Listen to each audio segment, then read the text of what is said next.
We talked about question number 10 which basically says that कि कौन से जो पर्सन है वो ये मानते हैं, साइकोलॉजिस्ट जो मानते हैं कि the person is in the process of becoming something and nothing is predetermined. Okay, तो एल्फ्रेड एडलर जो थे उन्होंने इन्फीरियोरिटी कॉम्प्लेक्स, इंडिविजुअल साइकोलॉजी, इन सब पे बात की थी. Right. Question number 11 now we have to do. I hope this is clear with everybody. हमने ये कर लिया था but I don't know video में कैसे आवाज़ आई कैसे नहीं आई. So there was having some glitch because internet चल रहा था but something was wrong with live video. ठीक है, anyways let's do question number 11. Which of the following statements are correct. कौन कौन सी स्टेटमेंट्स करेक्ट हैं. They are in general about emotions and everything. I will see messages here now. 4323. ठीक है guys, so what are the statements are correct. Let's see what they are basically talking about. तो सबसे पहले they are saying कि जो emotionally arousing stimuli हैं they have also been seen to lead amnesia. ठीक है, इमोशनली अराउजिंग स्टिमुलाई मतलब कोई भी ऐसे इमोशनल टक करने वाली चीज़ आपके साथ आ जाए तो उसकी वजह से एमनीशिया हो जाता है, इंसान कुछ चीज़ें भूल जाता है, which is very much correct. Some cognitive processing must occur before an individual can experience an emotional response. कुछ ना कुछ कॉग्निटिव प्रोसेसिंग तो होनी ही चाहिए इससे पहले कि वो कोई इमोशनल एक्सपीरियंस को रिस्पॉन्स करे. अगर आप इसको क्लोजली देखो तो ये सैचर एंड सिंगर की 2 फैक्टर थ्योरी ऑफ इमोशन की बात कर रहा है कि किसी भी इमोशन रिस्पॉन्स करने से पहले कुछ कॉग्निटिव प्रोसेस होता है. 2 फैक्टर में ये होता है कि पहले कॉग्निटिव प्रोसेसिंग होती है एंड देन उसके बाद. So this is what they are talking about, right? So B is the correct one. Then C is talking about the repression is a form of motivated forgetting. Repression में क्या होता है, आप जान के कुछ चीज़ें भूलने की कोशिश करते हो, you want to repress that thing. FMRI और PET जो है वो इन्वेजिव ब्रेन स्कैनिंग है, गलत, क्योंकि PET और FMRI दोनों ही बाहर से होती हैं. There is nothing to do were invasion on that. Theories of emotions have not change much over the years. Of course this is wrong. पहले से अभी तक कितनी थ्योरीज में एडवांसमेंट एंड चेंजेस आते गए हैं. So A, B and C are the correct. Very good, who got this correct. You want to say something guys? Yes. Ma'am suppression होता है ना मोटिवेट फॉरगेटिंग, अगर सप्रेशन होता है मोटिवेटेड फॉरगेटिंग, लेकिन मैं बताती हूँ. देखो पहले आप एक बात देखो, इसमें आप देखो ऑप्शंस और उसके अलावा तो कुछ भी नहीं है, बाकी तो सारे गलत हैं. तो इन्होंने इसे इस वजह से लिया है कि माना कि वो अनकॉन्शियस है बट वो है तो मोटिवेटेड है ना. रेप्रेशन होता तो फॉरगेटिंग ही है ना, माना कि वो अनकॉन्शियस लेवल पर है बट फिर भी है तो वो मोटिवेटेड फॉरगेटिंग ना, इसलिए वो किया हुआ है. Right, hope it's clear now. Yes yes yes. जो ग्लूकोज होते हैं अंदर ब्रेन से, ताकि वो रेडियो एक्टिव प्रेशर सेंसिंग करने, तो how can V positive emission tomography जो होती है उसमें हम ग्लूकोज डालते हैं. येस, देखो क्या होता है, क्योंकि इसमें साथ में FMRI भी लिखा हुआ है ना, इस वजह से they have taken that way. ठीक है, इवन आप उसको भी देखोगे, that's why they have written that way. और अगर आप PET को भी देखोगे तो वो भी इन्वेजिव नहीं होता है, क्योंकि इन्वेजिव वो होते हैं कि कोई भी तरह का कट या सर्जरी आप डाल रहे हो, आप जस्ट एक इंजेक्शन लगा रहे हो, तो that's not invasive in sense. मतलब if you will see that PET is not a invasive technique. Right, it just a small amount of injection is going inside the body or the brain. Great. Okay, good evening guys, good evening. Question number 12 is, according to which theory of emotion the physiological reactions and the emotion occur simultaneously. It's very easy actually. Cannon-Bard की theory है, उसमें simultaneous एक साथ होता है उसमें, और simultaneous का word जहाँ पर भी आता है it is their theory only which says that emotion reactions और फिजियोलॉजिकल रिएक्शन साथ साथ होते हैं. Very good. Then you have question number 13 which is a match the column.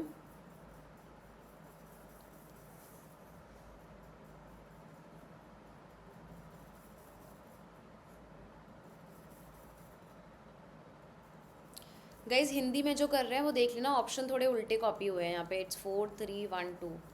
तो जस्ट मेक श्योर कि ये ऐसे ना देखो. See this only, it's not very difficult, बस नाम ही लिखे हुए हैं. So drive reduction theory. What is drive reduction theory? जहाँ पे ड्राइव को रिडक्शन के लिए बात करते हैं. अगर आप देखो तो ड्राइव रिडक्शन थ्योरी हल ने दी थी. सो A वॉज 4. ठीक है. Personality and need for achievement की बात मैं बताती हूँ, कैरल ड्वीक ने करी थी, जिन्होंने ये बोला था कि यू नो फिक्स माइंडसेट और ग्रोथ माइंडसेट वाली बात होती है, एंड बिकॉज ऑफ दैट आपकी पर्सनालिटी से डिफाइन होता है कि आपका नीड ऑफ अचीवमेंट कैसे आएगा, या मतलब कैसा रहेगा, दैट मतलब उसका इम्पैक्ट होता है आपकी नीड्स ऑफ अचीवमेंट में, पर्सनैलिटी में और इन सब में. Arousal theory of course Yerkes and Dodson का जो अराउजल थ्योरी था, which was there. Self determination theory दी थी रेयान एंड डेसी ने. Ryan and Deci talked about self determination theory. So A4B3 C1 and D2 second option is the correct answer. Very good to those who got it correct. चलो guys quickly just speed up. Already हमारा YouTube का बीच में छूटने की वजह से बहुत time waste हो गया. Question number 14. People living on the railway platforms, crowded market areas, main roads with a heavy traffic are likely to experience what? Railway platforms हैं, क्राउडेड मार्केट एरिया है, मेन रोड्स हैं, heavy traffic है, उनको क्या चीज़ें face होंगी? All that is what? अरे guys think before answering.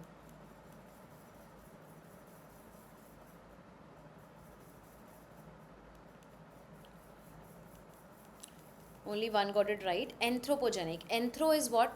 Anthropometry or anthro is something human made. And all that platform traffic and everything is human made. Energetic is physiological. Ergonomic is with the ergo. What is ergonomic? Is that so? No, it's with the workspace. Tropical stress is because of the climate which is there. So anthropogenic stress is the correct answer. Let me know if you have any doubt.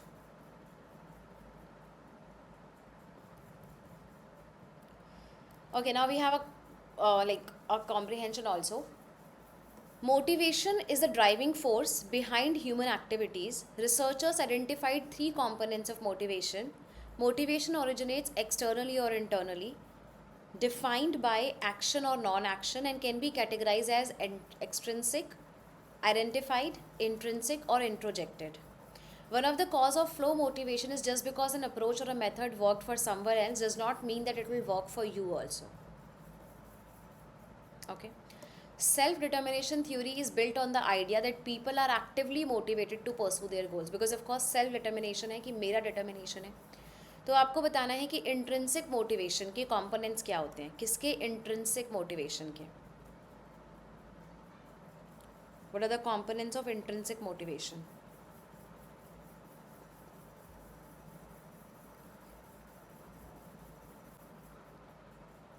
सो अगर हम intrinsic की बात करें, इसका मतलब मेरा मन है किसी काम को करने का. So for that you have a autonomy, you have mastery and you have purpose.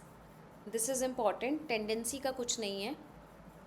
You should have autonomy, जो भी आप कर रहे हो कि अपने हिसाब से कर सकते हो. मास्टरी बेसिकली आता है, you want to master that particular thing, and purpose is that you have a will towards that. All these are the components of intrinsic motivation. ठीक है, तो ये उसी थ्योरी को बहुत एक्सप्लेन करके, एक्सपैंड करके उसमें लिखा हुआ है. देख लेना. वॉट एवर इज रिमेनिंग और whatever you have doubtful about, you can ask me. ठीक है. Next question is what are the 3 components of motivation. Then you have to tell motivation के क्या कॉम्पोनेंट्स हैं.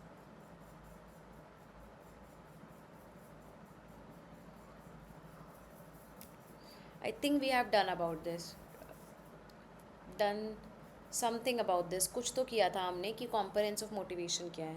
It was there in slide.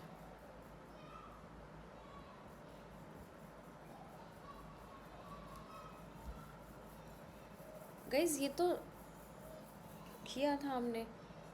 This is your activation, persistence and intensity, कि कितना intense आप काम कर रहे हो, कितना परसिस्टेंट हो उस चीज़ के लिए, and how much you are activated to do that. Very good who got this correct. ये तो था उसमें, आई रिमेंबर दिस. ठीक है, ये अगस्त वाले पेपर में आया हुआ है, so you can just see. Question 17 is self determination theory किसने डेवलप की थी. This is easy question. ऊपर अभी एक क्वेश्चन आया था उसी बेस पे. Self determination theory was developed by, very good, it is developed by Ryan and Deci. Then question number 18, just because an approach or method worked for someone else does not mean that will work for you refers to what? Very simple, but you can tell me. तो क्योंकि इसमें comprehension है, आप देखोगे, इसीलिए इस unit में question थोड़ा ज़्यादा है.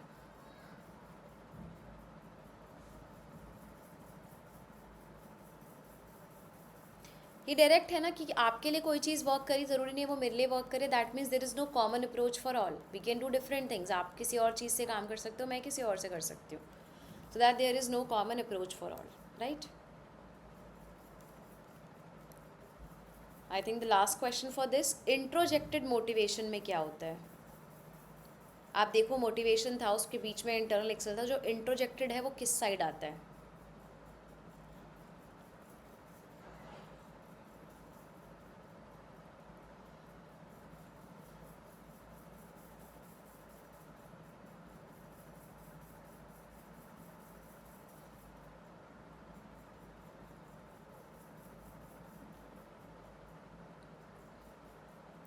सो इंट्रोजेक्टेड बेसिकली आता है that you don't want to like do anything. So it is a negative internalized motivation.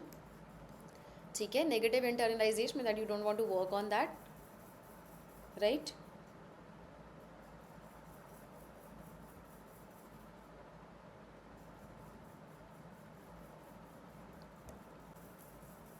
And it's just the pressure from inside. It is, yeah, exactly.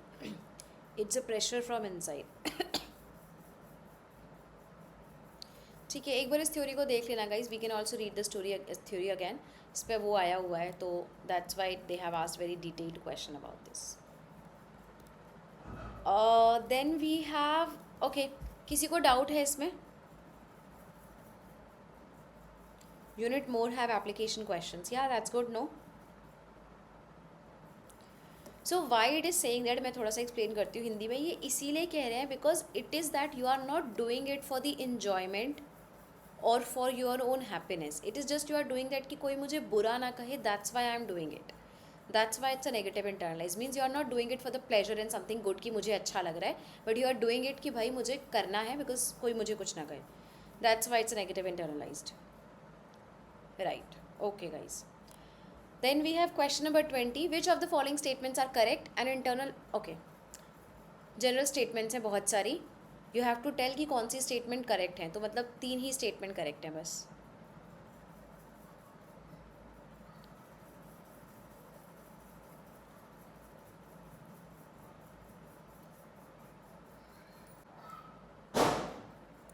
बताओ.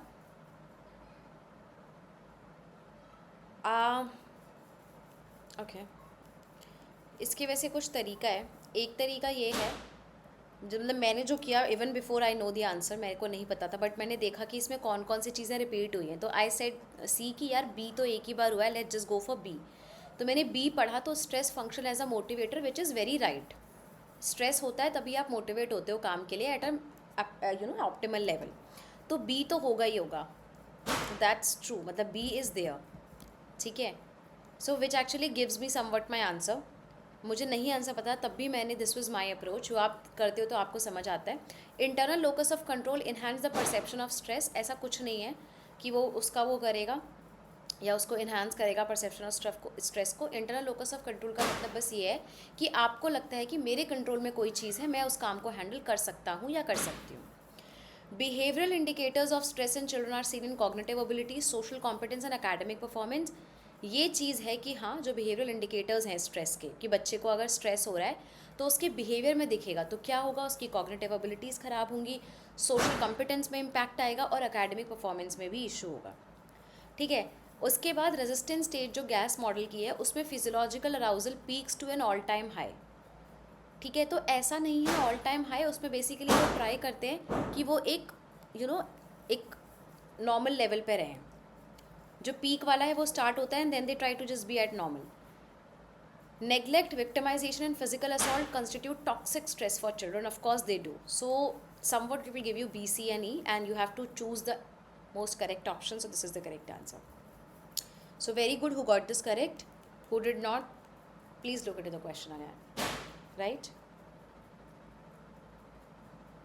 Question number 21. Arrange the following in the sequence of personality development propounded by psychoanalytic theory. Psychoanalytic theory के according you have to see the developmental stages. Again it's application based. Oh my god, what, I don't know what happened. It's an application based क्योंकि stages हैं और उन stages के हिसाब से आपको उनका application बताना है. So quick.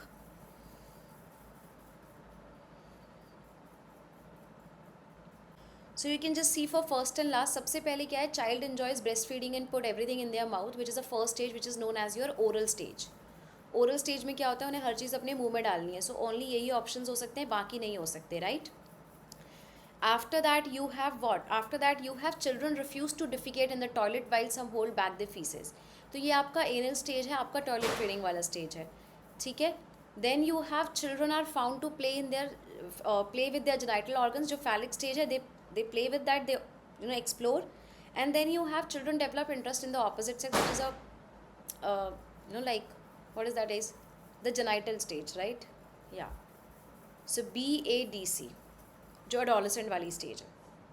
Yeah, many of you got it right. So with this your 12 questions are done for this. For this 12 question you at least should get 8 और 9 marks, because इसमें कुछ ऐसे भी क्वेश्चन थे तो ज़्यादा डिटेल और डीप में आए हुए हैं, जो मोटिवेशन वाले क्वेश्चन थे, which you must not be knowing very nicely, but 8 and 9 तो आपके सही होने ही चाहिए इसमें. So just see what is there.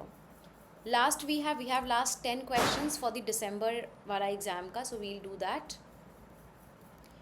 Question number 22, arrange the psychosexual stages of personality development in their correct order. अब यहाँ पे देखो, ये अगले साल का पेपर है और इसमें आपसे साइकोसेक्सुअल स्टेजेस पूछी हैं, and now they are not talking about any application, nothing, you just have to tell the direct stages of them. हाँ,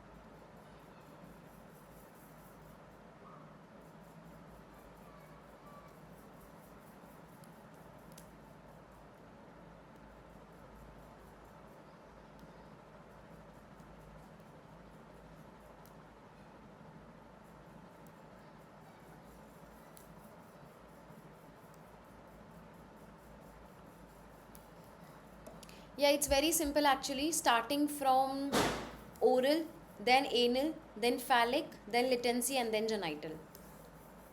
Simple है ये question. Then question number 23 is the match the column. Guys, options इसमें भी उल्टे लिखे हुए हैं, please देख लेना कैसे है ये. This is 4, this is 3, 2 and 1, ठीक है.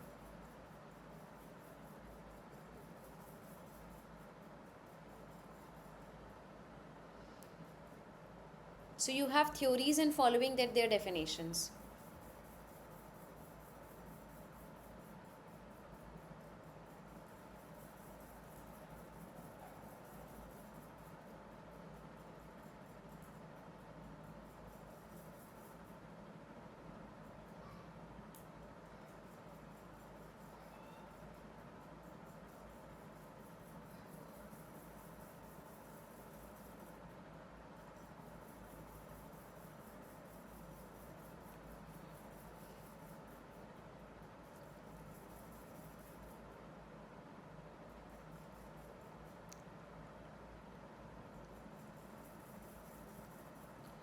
So if you will see, arousal theory कहती है कि people maintain an optimal level of tension by increasing or decreasing the stimulation, तो उनको एक optimal level चाहिए होता है.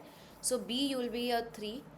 Then social context of an actions affect the motivation for the action. Social context से उसका impact होता है. That will be, I think, so self-determination theory. Is that so? Yeah. Behavior arises from internal drives to satisfy psychological needs. तो वो आपका आएगा आप उसमें, I think it should be self, नहीं, internal drives are your biological, that's your drive reduction theory. Person self view affects the perception of success और failure. मेरे अपने व्यू के हिसाब से मैं डिसाइड करूँगी कि मेरा सक्सेस हुआ है या failure, that is a self theory for motivation. So ये इस तरह से है, which is A4, B3, C2 and D1, जो सामने सामने आ गया है, but this is the correct answer. ये ऑप्शन उल्टे पुल्टे हो गए, but this is what it should be, right. चलो, question number 24, who term the body's response to stressors as the general adaptation syndrome. Very simple questions. GAS model किसने दिया था? Without a doubt, without a question. Yes, very good, very good. Yeah, it's nobody but Hans Selye. Yeah, father of modern stress, right.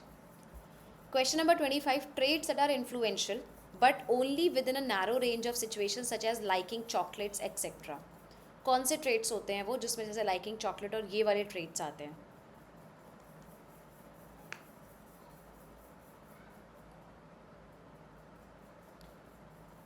Very good guys, they are secondary traits, ठीक है। Cardinal traits तो होते भी नहीं है, सब में बहुत इंपॉर्टेंट होते हैं, और central major 5-7 about the personality. Very good. Question number 26, every behaviour has a cause and that cause is to be found in the mind. हर बिहेवियर का एक कॉज होता है और वो कॉज आपके माइंड में होता है। ये किसने कहा था?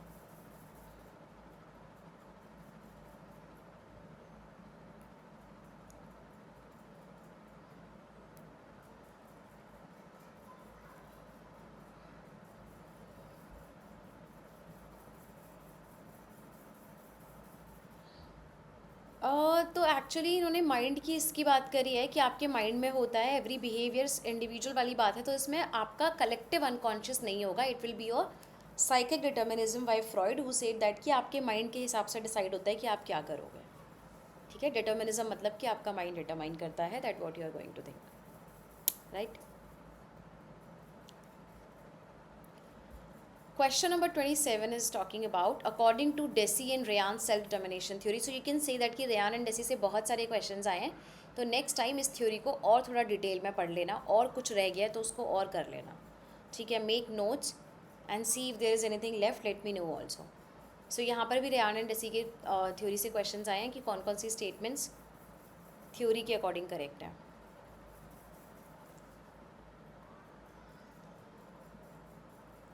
Yeah, this connectivity has caused the problem. Now I have to edit it or joint it and then send it.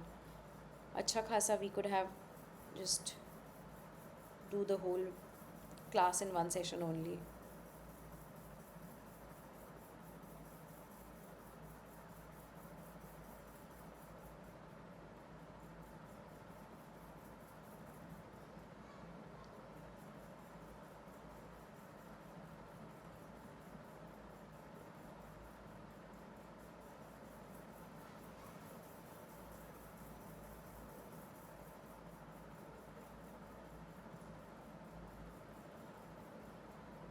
Or what I will do, I will just upload this remaining session and just provide the link to everybody. That will be the best thing I can do, I guess.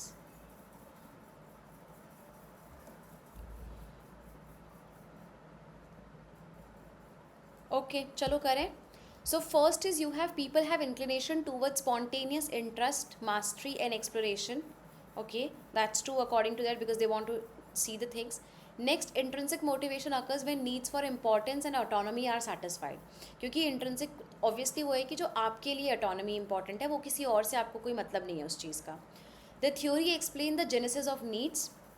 ये theory explain करती है कि needs का जो है वो genesis है, तो उन्होंने इसकी कोई बात नहीं करी थी कि वो जेनेटिकली आते हैं या कैसे.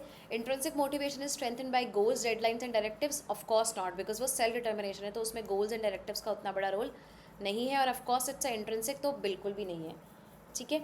सो there is a spectrum of intrinsic and motivation starting from motivation. Yes, this is correct कि पूरा एक स्पेक्ट्रम था, हमने देखा भी था स्लाइड में, यहाँ से स्टार्ट होकर and it ends at here. So A, B and E is the correct answer. Very good. I guess many of you got it correct. Question number 28. As per self-determination theory, which of the following is key to achieving one's need for autonomy, competence and relatedness?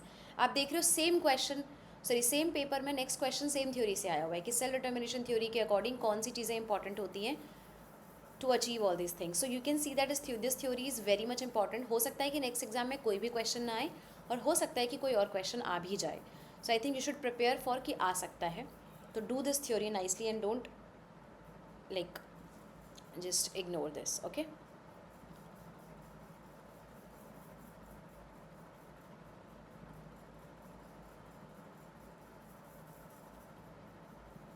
या so this is very important actually कि हर चीज़ के साथ आपका environment और आपके जो आसपास का कॉन्टेक्स्ट है वो होना चाहिए. Only then the things will work fine. Right, very good. अगर वो होता है तो आपकी सारी नीड्स पूरी हो जाएंगी ऑटोनॉमी, कॉम्पिटेंस एंड रिलेटेडनेस की. Question number 29 is which of the following approaches to motivation focuses on the idea that behavior is driven by internal desires and biological needs?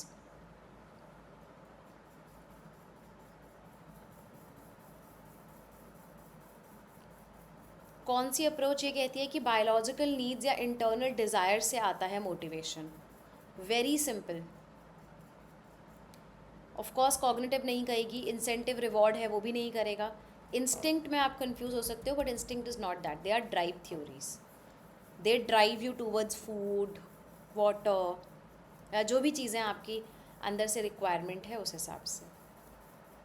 Okay, जो भी कन्फ्यूजन है guys you can let me know.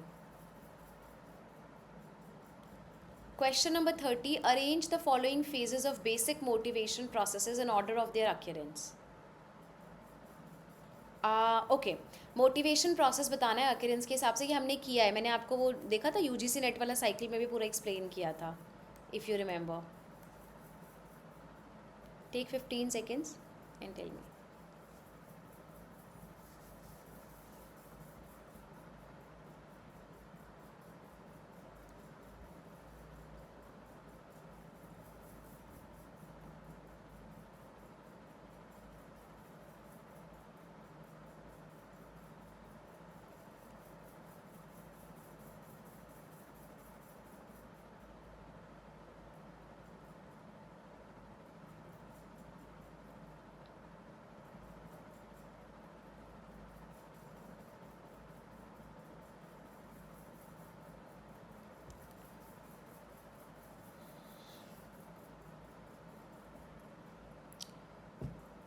Yes, सबसे पहले क्या होता है, सबसे पहले आपके बॉडी में कुछ प्रॉब्लम आती है. सबसे पहले टेंशन अराइज होती है कि समथिंग इज़ रिक्वायर्ड. उसके बाद मैंने कहा भी था कि उसके थ्रू एक साइकोलॉजिकल ड्राइव आती है नेक्स्ट स्टेज में. एंड आफ्टर दैट आप उस चीज़ के लिए एक्शन लेते हो. और जब आप एक्शन ले लेते हो तो आपका नीड फुलफ़िल हो जाता है. और जब नीड फुलफ़िल हो जाता है तो आप वापस से होम्योस्टेसिस गेन कर लेते हो. So these are the steps. Very simple but little tricky. तो ये आप कर लो. देखो इस तरह से भी क्वेश्चन आ रहे हैं, ऐसा नहीं कि ऐसे क्वेश्चन नहीं आ रहे हैं. उसके बाद question after so many times you have a question कि जेम्स लेंज थ्योरी के according what statements are true. So there are 5 statements and only 2 are correct.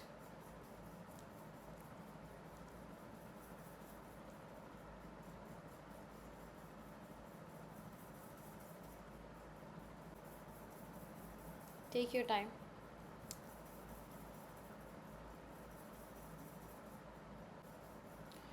So autonomic और सोमैटिक एक्टिविटीज़ एक्टिव होती हैं due to the emotional stimuli trigger the experience of emotion, which is very much true. क्योंकि आपका autonomic या somatic activities जो भी है वो आपके इमोशनल स्टिमुलस की वजह से ट्रिगर होती हैं. ठीक है, पहली चीज़.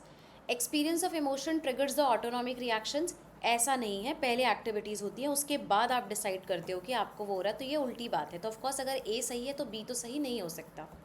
विसरल एक्टिविटीज़ बहुत स्लो होती हैं to be the source of emotion. ऐसा बिल्कुल भी नहीं है. Different patterns of autonomic arousal may be the source of experience of different emotion. That is true. क्योंकि उन्होंने कहा था कि पहले मेरे पास फिजियोलॉजिकल चेंजेस आते हैं, उसके बाद मैं डिसाइड करती हूँ कि इमोशंस क्या है.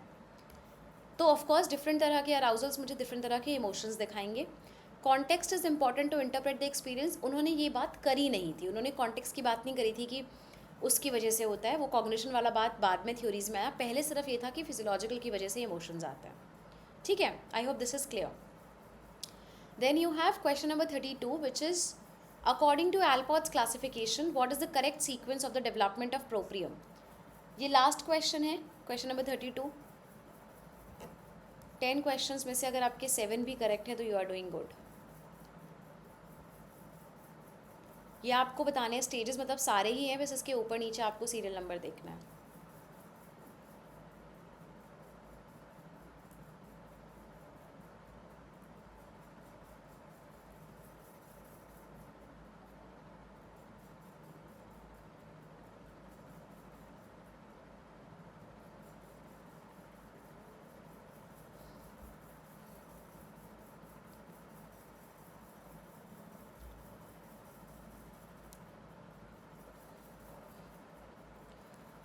तो देखो क्या होता है, सबसे पहले it start with bodily self. क्योंकि पहले मैं अपने बॉडी को देखूँ कि मेरा बॉडी सेल्फ है. Then I will identify my self that what is my identity as a girl, as a like sister, daughter, whatever it is. Then I will see for my self esteem which is of course the very important thing, क्योंकि esteem उसके बाद आना ज़रूरी है. Then I will do the extension of my self with other people. I will try to relate and do other things, and at last my self image will be created out of it, that this is what I am and this is I need to be done. So ये सारी stages हैं. Second is the correct option. Very good, who got this correct. There were 32 questions. So out of 32, like you can say that even if you are scoring 25, that's a very good score. It's a long unit, it takes time, और मैंने उतना time नहीं दिया था revision के लिए, so it's a good score. So yeah, hope you liked it. We'll do the rest next question, which is unit number 8, social psychology, super soon. Stay tuned for that. और इसमें आपको कोई भी doubt है, confusion है, let me know. Otherwise we are done for today.